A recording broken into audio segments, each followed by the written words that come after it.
Welcome to Rates and Barrels. It's Monday, October 6th. Derek Van Riper, Eno Saris here with you on this episode. We dig into the Division Series matchups, all in progress. Interesting times, of course, because of the staggered schedule. Both AL Series have played 2 games. The NL Series resumes on Monday after starting on Saturday.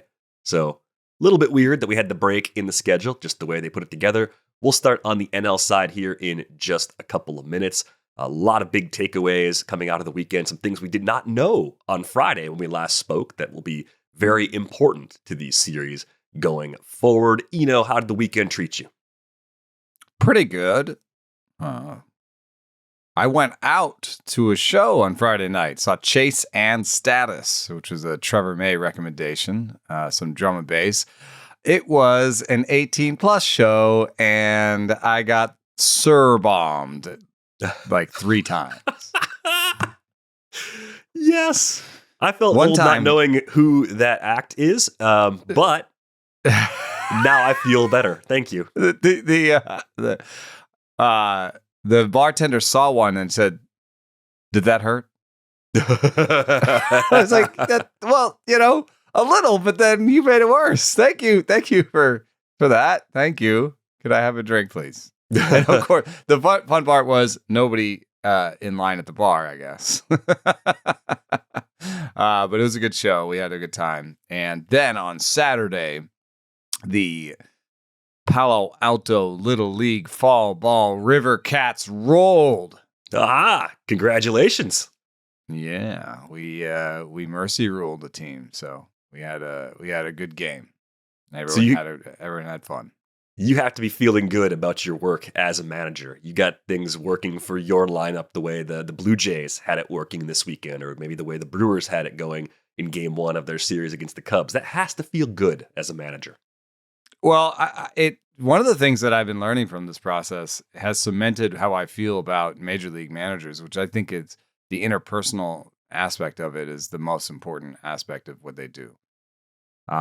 Because I think, we tend to hyper-focus on did he take a guy out too early or too late? And a lot of that is with hindsight being 2020. We're like, oh, obviously he should have done this or he should have done that, right?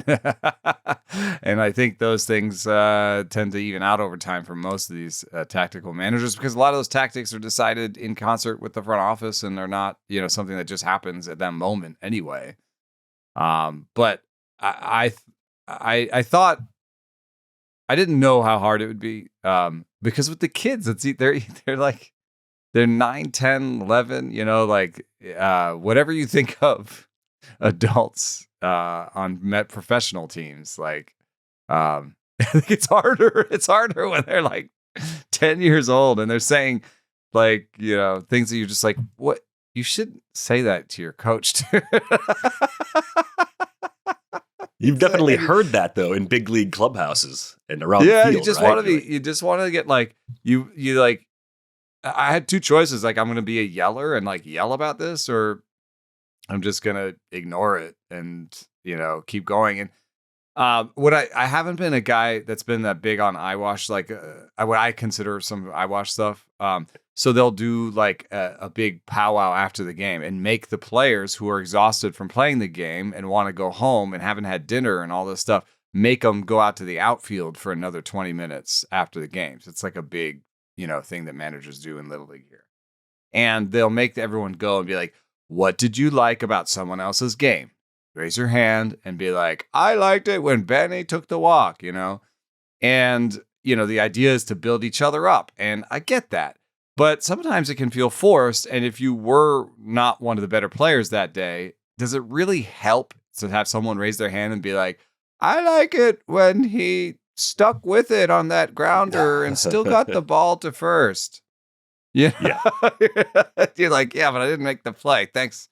That's the best you could do. God. So I'm a bit laissez-faire when it comes to, and I'm definitely not, I don't yell at them to hey, support your teammates more. I'm very laissez-faire. I'm just if they get out of line, I'm like, shut up in there, hey, you're supposed to be in the dugout, not hanging on the rafters. Gotta watch out for the rafters. Yeah, that's not a problem a big league manager has to deal with, right? That's true. That's true. But it is a trouble. My kid got yelled at by the ump to stop hanging from the top of the thing. I'm just imagining Rob Thompson yelling at Brandon Marsh, "Hey, Marsh, get off the rafters." Yeah. Guess it could happen. More likely to be like a clubhouse sort of thing than an actual dugout sort of thing. But let's get to some of the action from this weekend. Phillies-Dodgers game 1 was excellent. Unless you're a Phillies fan, you're sad and kind of wished your team would have played again this weekend. Maybe had a chance to level the series already, but they'll get that opportunity on Monday. I feel like one sort of prediction we could have made about this postseason was, how many games will the Dodgers win that in which they give up 3 or more runs with their starting pitcher? Because for all of our concerns about their bullpen, like, our belief in their rotation is really high. And the Phillies had a 3-run inning against Shohei Ohtani in the second, and that maybe should be enough, at least to get you close, right? Especially when you're throwing your own ace in Christopher Sanchez. Sanchez was really good. This was just a well-played game, and it really came down to a decision to take Sanchez out, to get Matt Strom in to face Ohtani, and to try to work to the top of the order. And unfortunately, that decision just didn't work out, and it may have been the result of some help from Andy Pages to Teoscar Hernández from the base paths. Well, yeah, we pointed out. Let's just go through this first. Yeah, so Stromy here is about to throw a fastball to Teoscar. And, it's tempting to see Andy Pages with his hand out, obviously making a signal, and say, oh, he's tipping pitches, especially because you can look at Andy Pages, he's looking right into the glove. But after the game, Matt Strom replied, and this is all from Fabian's excellent story on this. Matt Strom replied on Twitter to somebody saying, I've always done this forever. My fingers are together on every type of pitch. And you can see that Andy Pages made signals on 2 different pitch types. Mm-hmm. And they asked Andy afterwards if he was signaling pitch types, and he said no. So, I think just the fact that there are 2 different pitch types suggests that they didn't have pitch type. They had pitch location, though. Mm-hmm. That's what he's doing. He's the catcher setting up inside. And even in Fabian's story, it says that he set up inside on both the times that Pages put his arm out. So Pages is telling him pitch location. Now, why is that maybe more of a nothing burger or less of a big deal? Well, first of all, Strom missed his spot on both of those occasions. And just that's the general thing. You can probably signal location all you want, and pitchers miss their location all the time.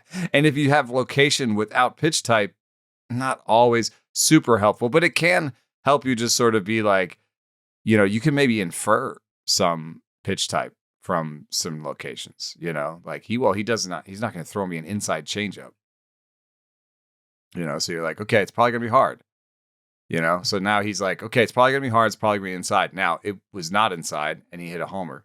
But this also speaks to what we said going into the series was one of the primary matchups, one of the big deals was that, the righties, the Dodgers righties, against all these different lefties from the Phillies. That Sanchez had a good changeup going, and he threw 40 of them, or 38 of them, and that's on the upper half. It's a little bit above his regular season. I looked it up though. He's had 18 other starts where he's thrown more. He threw 54 changeups in one start, so he's gone heavier than that. But the Sanchez changeup neutralized the righties.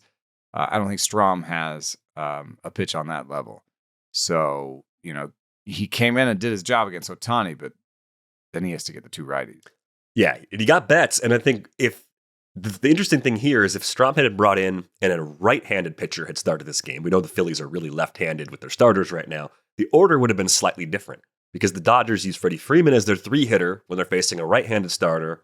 They use Teoscar Hernández in that spot when it's a left-handed starter. So it would have been a lefty-lefty matchup. Freeman's not like an easy lefty to get out if you're Strom, but I think you probably prefer that slightly to going lefty-righty against Teoscar with runners on base if you had to make that call.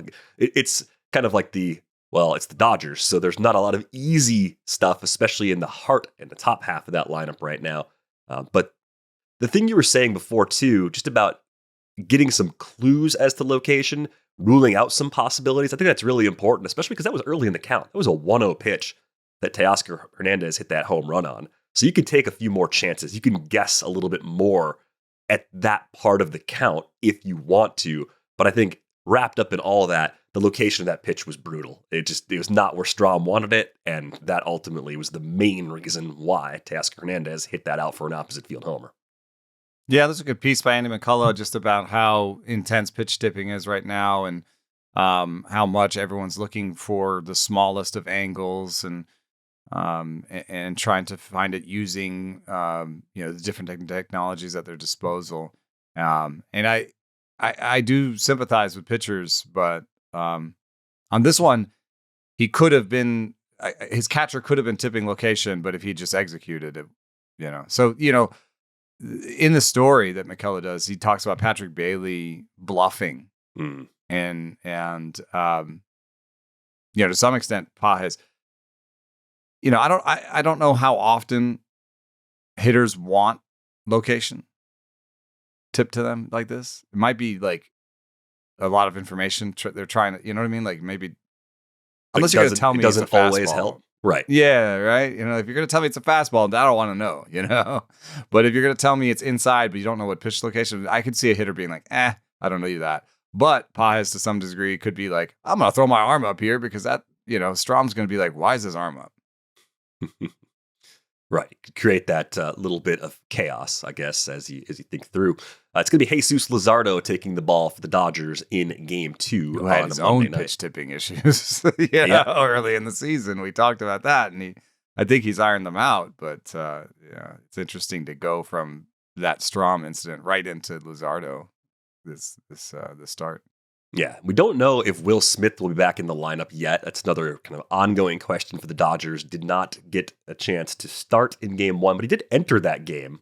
So I think the fact that he played at all in Game 1 bodes well for his chances of at least starting and trying to push it a little bit with that injury over the course of this series. We did see the Dodgers take advantage of the off days by using Tyler Glasnow for 5 outs out of the pen. Ohtani, other than that one inning, was actually really good. It was 6 innings, 9 Ks, the 3 earned runs, only 1 walk, didn't have any homer problems. They used Vesia against what turned into a pinch hit appearance for Edmundo Sosa. That was going to be a matchup against Marsh. They went to the bench in that spot, and then it was Roki Sasaki closing it out in an actual save situation, which I think we could see the writing on the wall. That was something the Dodgers started to show us in that series against the Reds, and even just with a couple of relief appearances down the stretch, that he's going to be an important part of the equation for them going forward.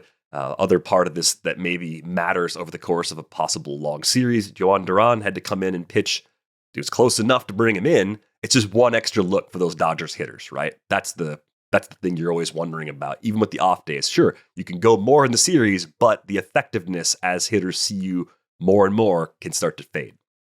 Yeah, it would have been interesting maybe to do Duran there for that, that Ohtani Teoscar group, but then, you probably still have to get Strahm out there doing the same thing later. Yeah. So, it's really, it's damn if you do, damn if you don't. Little interesting side note, Shohei Ohtani had 4 strikeouts, did not have a good day at the plate. Mm-hmm. And I had to look this up. As a DH, he has a 960 career OPS. As a pitcher, he has a 726 career OPS. Really? Yeah. I mean, it's only 70 plate appearances, so there's a fair amount of noise in here. But 197, 300 OBP, and 426 slug. I mean, the reason is obvious. It's tiring, man. Fatigue, and your mind is thinking about getting guys out too, on top of trying to hit opposing pitchers. How much did you prepare for the opposing pitchers if you had to prepare for all the hitters too? Yeah, really interesting to see that. But Dodgers got that Game 1 win anyway, even with a few things that didn't go exactly to script. But I think now we have a really good handle on what they would like to do when they have extra starters available to work in relief. They can hide some of those bullpen arms that we were worried about. Let's shift the focus over to Brewers-Cubs. That'll be the nightcap on Monday's slate. The Brewers lineup, despite the week off, erupted for 6 runs in the first inning. I was saying this to everybody I could talk to in the last day and a half. I don't think we'll ever see another playoff game for the Brewers that will be as stress-free as this one turned out to be, because you had Freddie Peralta going on the mound. Freddie cruised 5 2/3, looked really good. Other than the Michael Busch home run to lead off the game, there was only a little bit of tension in this one before the Brewers just broke it open and kept the Cubs at a pretty safe distance throughout. Yeah, this was a wild one. I mean, it just it was a laugher from the beginning, And there was a key error from Nico Horner in the sequence, but Boyder just didn't have it that day, and they didn't really have an answer. This was what I maybe sort of expected from the Padres series. Like I expected at some point for the Cubs pitchers to have a hard time, and so here it was. Now, how do they rebound with an opener on top of Quinn Priester? I think that'll be an interesting situation because, this you'd think that the advantage would flip back, and they'd be able to get to Priester today. But I don't know, man. I don't know. This could be why we eulogize the Cubs in a few days, is that they didn't have the pitching down the stretch. Yeah, I think Shota Imanaga, I have some faith that he can give them a little more length if things are clicking for him, but because they'll be well rested, they didn't really use any of the relievers that we saw in wins. At least none of the key relievers that we saw in wins. It was Soroka for 1, and he got knocked around. Savali chewed up 4 1/3, and Ben Brown pitched 2. Right, so the Cubs didn't go to their they A waved the white guys. flag. Yeah, they just chewed it up and said, let's give the wild card guys we leaned on heavily the extra couple days of rest, and then they'll be more fresh for the remaining games in the series. So I think that was maybe your silver lining, on the Cubs side of this one. 3 solo homers, also good. And we did see Aaron Ashby pitch in game 1. He's the opener in game 2. So what they did is they brought Ashby in to face PCA when Freddie Peralta left in the 6th. Got him, came back out for the 7th, cruised through that as well, only threw 16 pitches, had the off day on Sunday. He'll be the opener, with the main reason being they can match him up against a couple of lefties up early in the lineup. You get a lefty-on-lefty matchup against Busch. You get a lefty-on-lefty matchup against Kyle Tucker. And I don't think it's going to be a long opening outing for Ashby, but that's the main sequence that they're thinking about in terms of doing that before bringing Quinn Priester in for like 4 and change, probably, is what they're hoping for from Priester. But they're not doing that against Shota. There's no opener for the Shota. Right. So, and they did that for the Padres. Yeah, it's interesting, I guess. Isn't it? So they're not afraid. I mean, the Padres had, at the top of their lineup, they have Tatis and Machado, right? And then then it's really lefty heavy bottom. What does the top of the lineup for the Brewers look like? You've got Christian from the left side.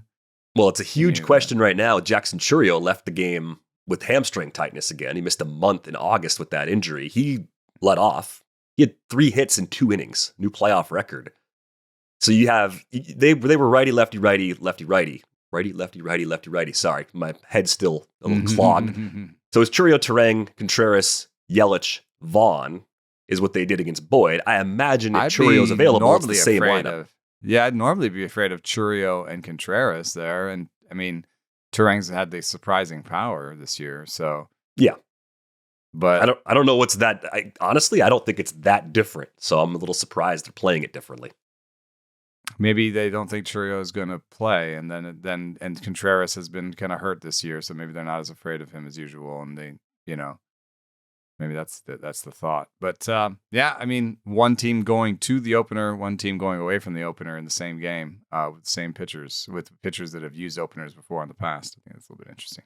And the way they described the pitching plan after game 1 was all hands on deck, and that included Jacob Mizorowski, who's on the roster, but I think we're going to see him following someone at some point, and even the comments from Matt Arnold were not particularly clear. I didn't expect them to be about how exactly they plan to use Mizorowski, so it could be early, it could be late, it could be close, it could be a blowout. I honestly don't know. I wish we were at the point where we would get something from Mizorowski that resembled what Trey Yesavage did in Game 2 of the Blue Jays-Yankees series. There was a point this summer where we probably would have had an expectation like that. And of course, as the season unfolded and the way the season ended for Mizorowski, I think expectations have fallen temporarily, at least for an outing like that. But he wasn't in the laugher crew. He wasn't in the cleanup crew. No. So he's still an important pitcher for them. I think they're, it's a sort of a nail in the coffin they're hoping to use. They're just like, oh, we got a little bit of a lead, and this is this is a deciding game, and we can take our starter out in the third, and Jacob Mizorowski is going to pitch 4 innings in the middle of this and take us home. And we're up 2 or up 3 or something. Like, I think that's kind of what they're hoping for, like a slight lead where they got a little cushion, and if he runs into some trouble, they can start playing the matchups and messing around with some other options there. It was Koenig and Mears behind Ashby. They didn't have to go into all of their A relievers in that game. Ashby's certainly one of them, though, and that's why we still haven't seen McGill in the postseason. Haven't seen McGill yet in the postseason. Didn't see Uribe in this one either. But curious to see how Game 2 plays out. And from just like a rooting interest perspective, folks know I have a rooting interest in this series. Like, I don't like the extra off day coming off of Game 1. It's weird from a fan perspective. You're so used to baseball being day-to-day. No baseball on Friday. Yeah. Are these things related somehow? Could we have staggered them differently so that we would have a game on Friday? Could they have staggered everything? You could roll the wild card games. Like, you could make those teams go right into division series games on Friday if you wanted to. To increase the advantage. Increase the advantage a little bit and say, we're going to have an off day for one of the series on Sunday because football or whatever, there's a broadcasting element to this. That's part of it. Only having so many crews available, only having whatever. But that's true. I just think it's so far removed from how we play throughout the entire season. Playoff baseball is already different enough that we don't need the extra TV-driven off days on top of that. So I don't know if there's a momentum thing here or not. I would imagine if you lose big, you'd rather have a day off. But maybe not. Maybe you want to get back out there the next day and just get back on the horse. So just kind of a weird quirk that from a rooting perspective, I don't like it. From a rest perspective, I think generally it just helps everybody because everyone's tired at this point in the season. Right. Let's go to the AL side. The Blue Jays take a commanding 2-0 lead. How about a lineup that's just gone off in the first 2 games? It was a truly like pinch yourself sort of moment, I think, for Jays fans on Sunday. Vlad Jr. hit a grand slam. I think that opened up a 9-0 lead at one point in the game. And the Jays did manage to give up some runs with that bullpen, but I think you have to be ecstatic if you're a Jays fan coming off this weekend. I mean, Trey Yesavage, 5 1/3 no-hit innings, 11 Ks. It's a new franchise record for a postseason start. And according to StatHead, one of 8 games ever in postseason history to go 5+ without allowing any hits. There's 2 no-hitters in there, Don Larson and Roy Halladay. And then there's 6 other performances, including the one we saw from Yesavage on Sunday. Yeah, I mean, I think this was, not only is he savage, is the stuff great, but it's also unique. And I think it brings up a lot of different ideas. How well does the traject machine represent, a Trey Yesavage type? This is one of the highest arm angles in baseball.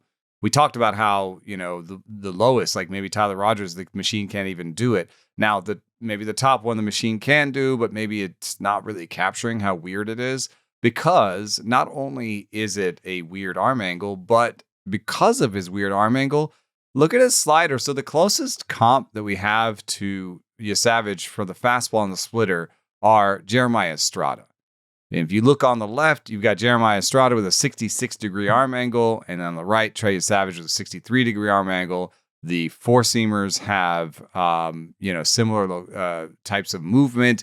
Of course, Estrada is a reliever, so he's at 98 miles an hour, but Yesavage at 95, that's pretty good. Then you see that split is in a very similar location, 84 for Yesavage, 89 for Estrada. So like Estrada looks like the reliever version of Yesavage. But then there's the slider, because Estrada has a kind of regular-ish 89 mile an hour gyro slider.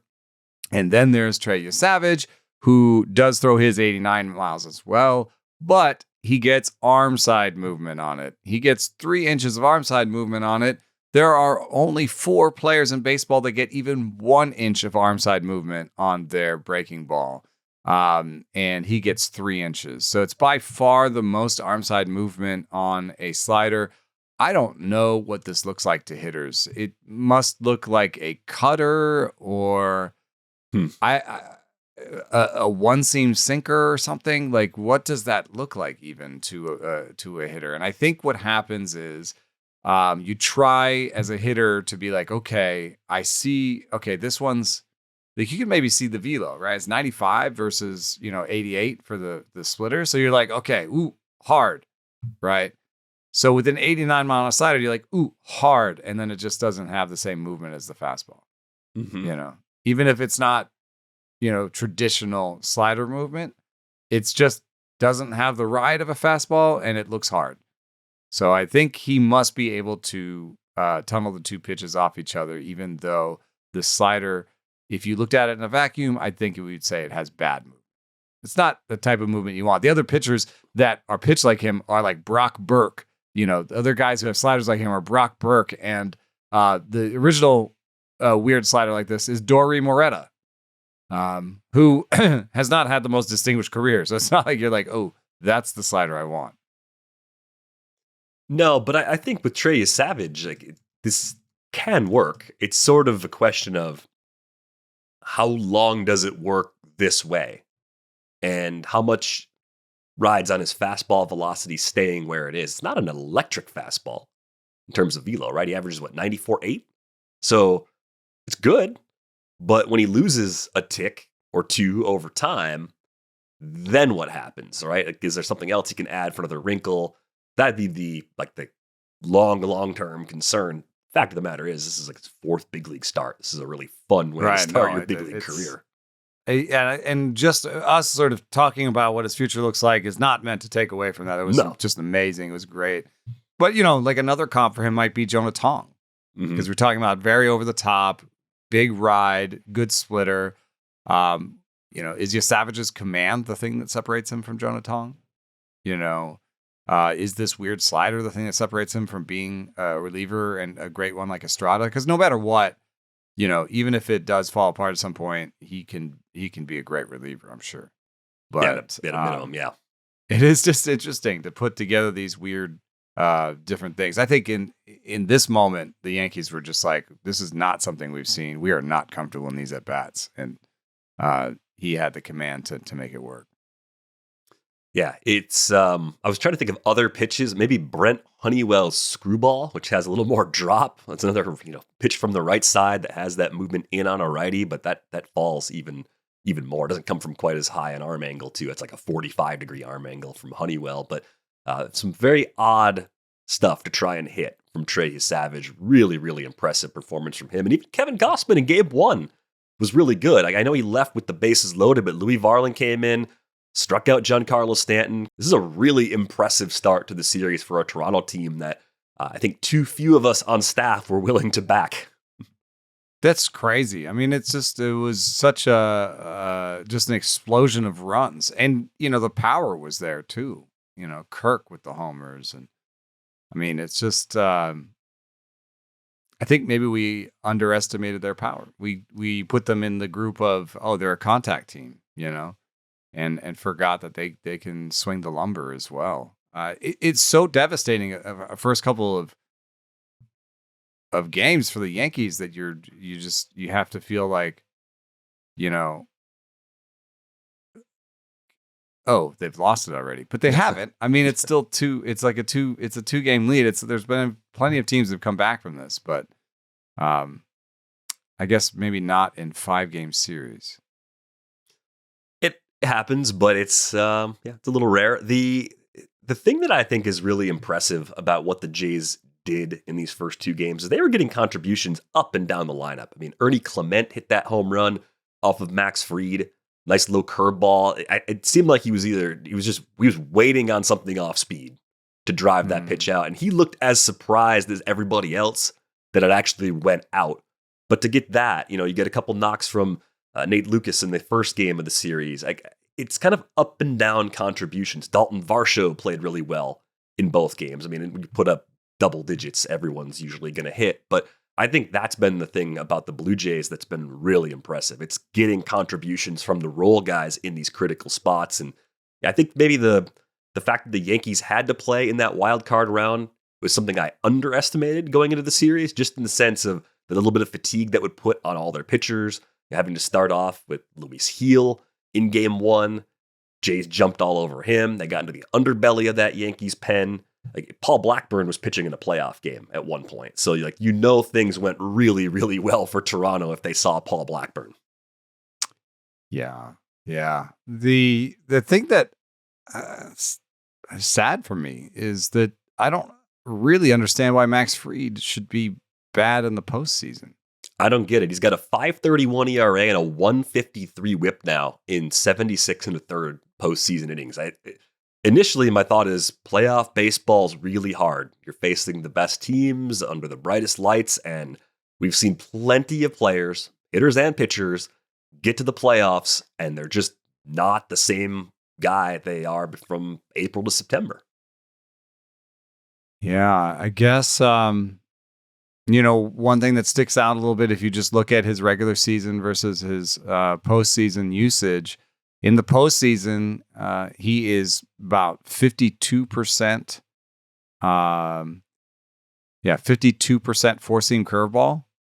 And in the regular season, I mean, it's not much less, 49%. But if you look at how wide his arsenal is, it gets a little bit skinnier in the postseason.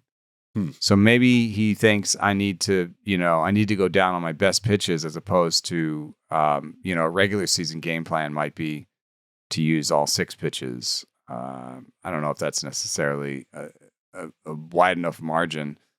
I wanted to say, could there be a thing where is he command over stuff? But he's not command over stuff. He's got great stuff too.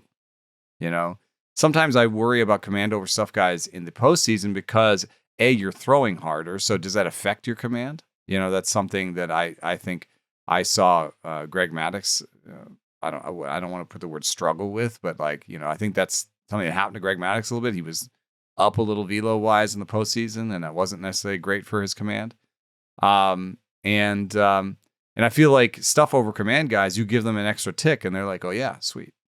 Even more stuff, I know how to deal with this, So that comes to mind for me with Max Fried, but I mean, I think he has great stuff. So that's, and there's not anything about Max Fried where you might say, oh, I guess he does have no, he doesn't give up homers. He was in a park that gives up homers, and he didn't give up homers this year.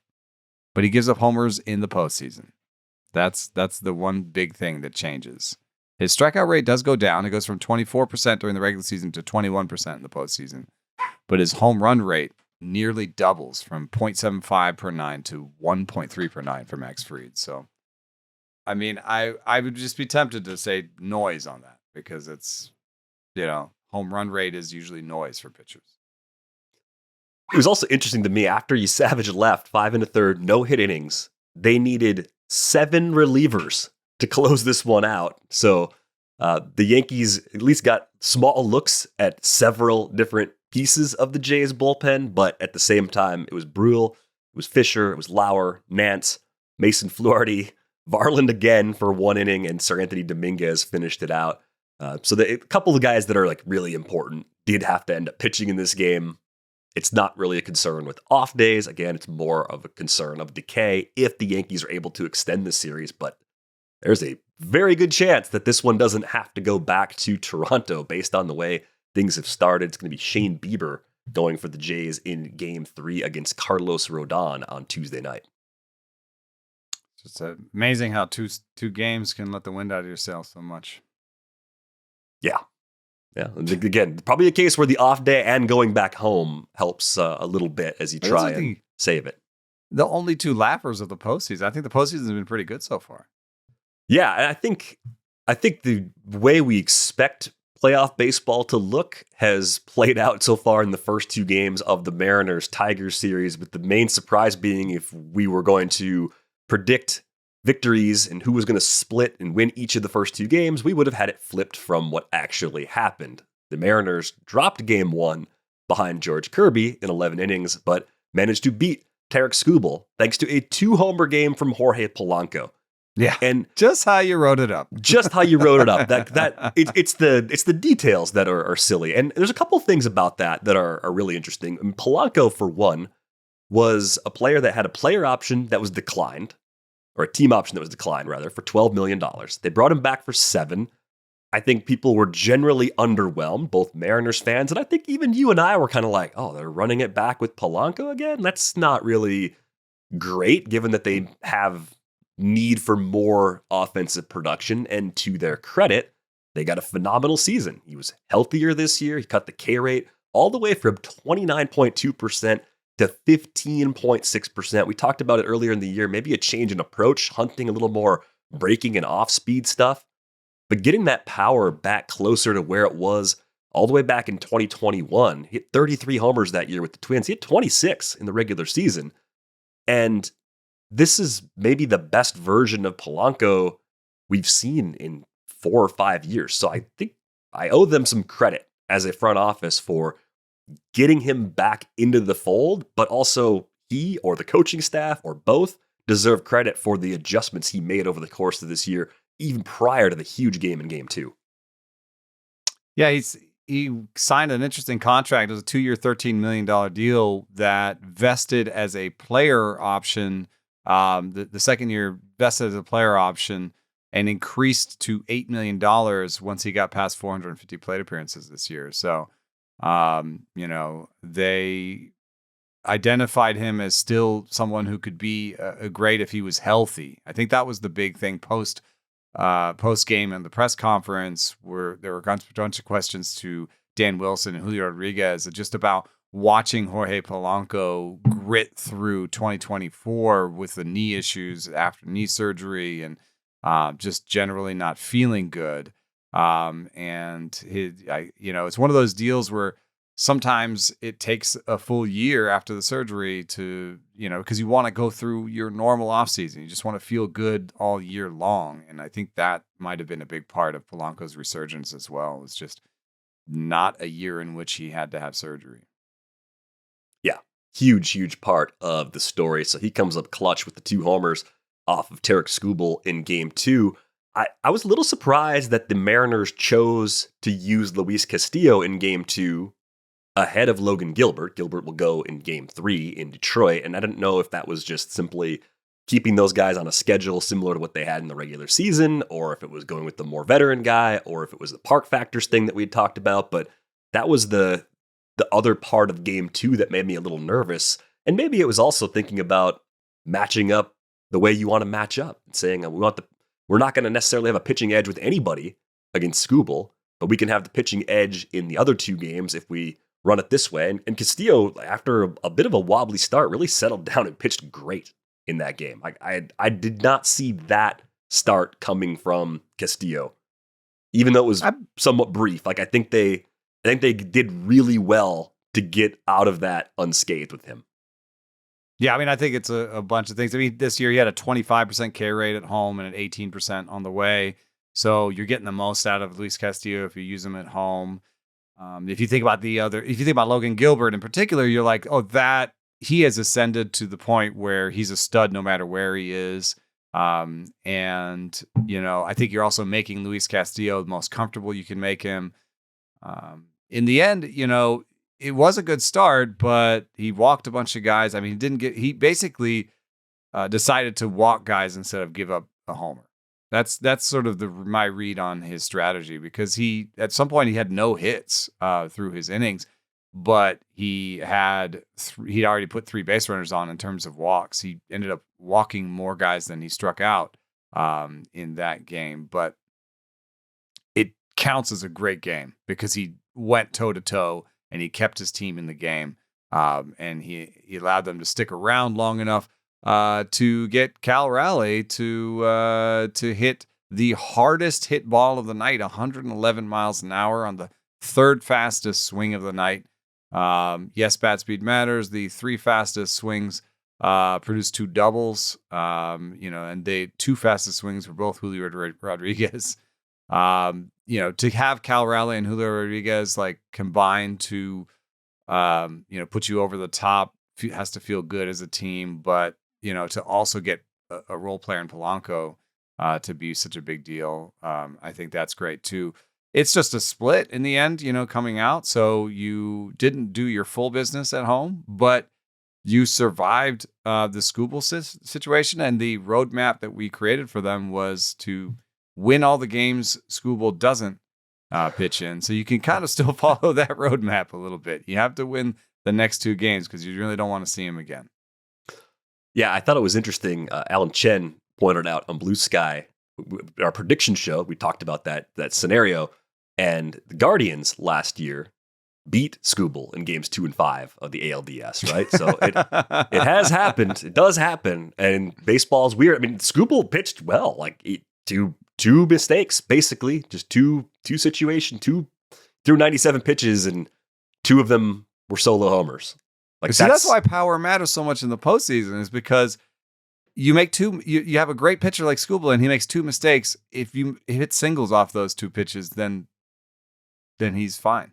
Yeah. But if you hit homers off those two mistakes, then you're ahead, or you're at least tied in the game. So, yeah.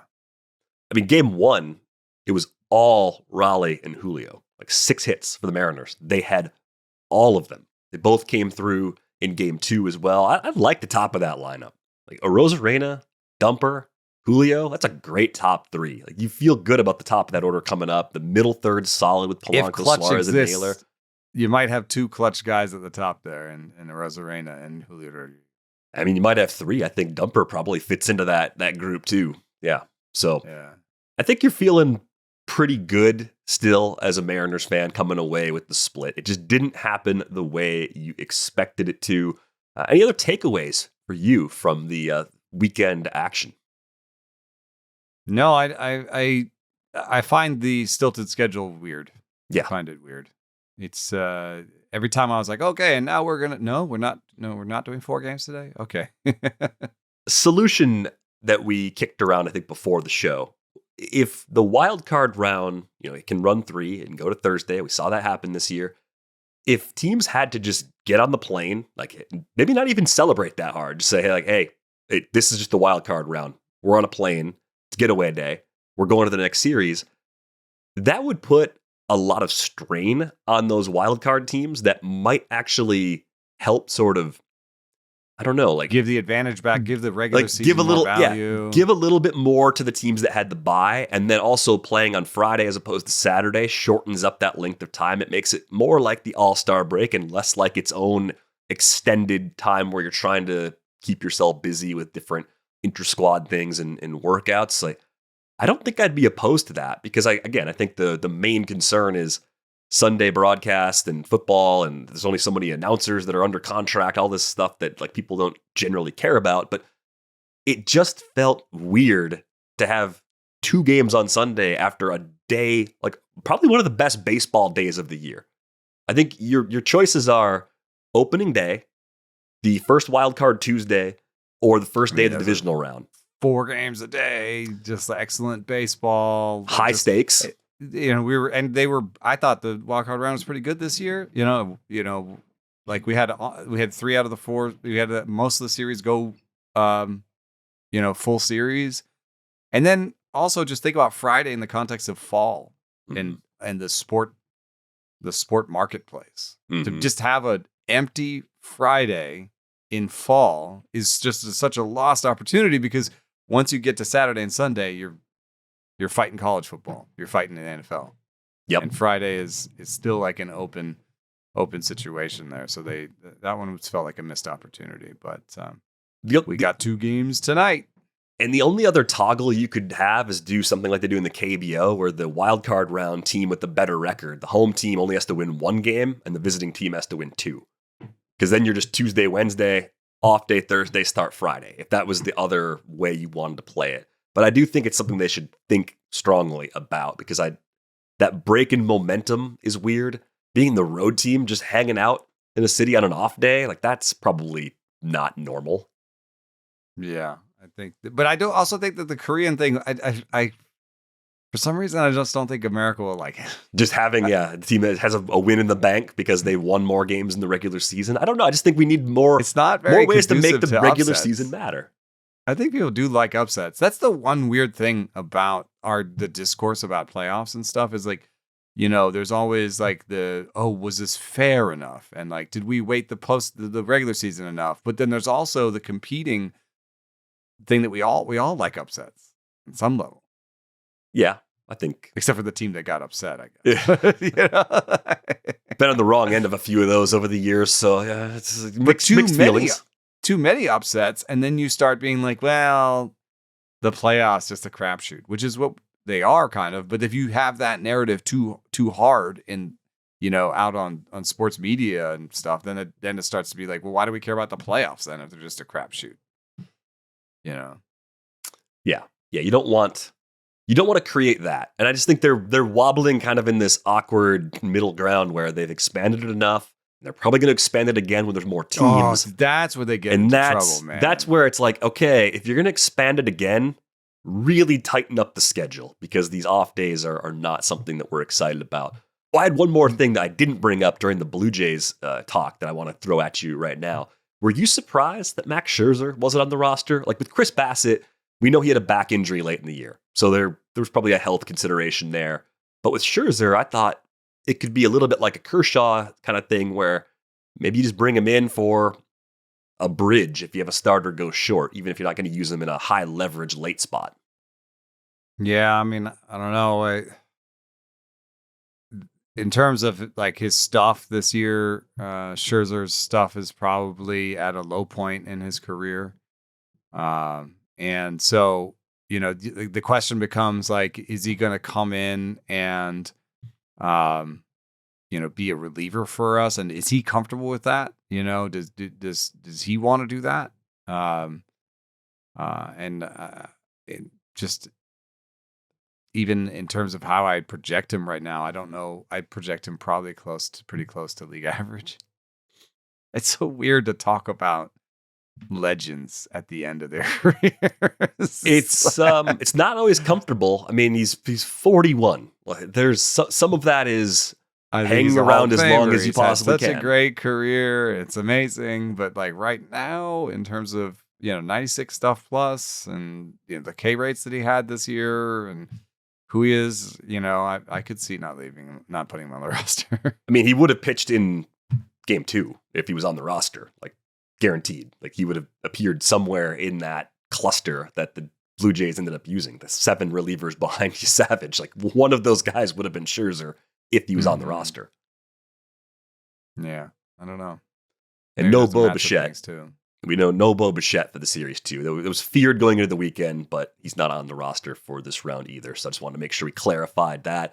No Brian Wu either, which means Bryce Miller would get the ball as the starter in game 4 for the Mariners. Don't know how long they'd push him, if they would try to go the Castillo route. But thinking a little more about that Castillo decision, maybe you go Kirby, Castillo, off day, Gilbert, because you feel better about how that makes your bullpen work over the course of the series. Like maybe that was one of the considerations too, aside from that strikeout rate difference you pointed out for Castillo home versus road. And could we see Castillo or Kirby out of the pen for a throw day later in the series? Yeah, I think Kirby's your game 5 starter. So Castillo could be an extra guy behind Miller. Could be an extra guy just for a short outing.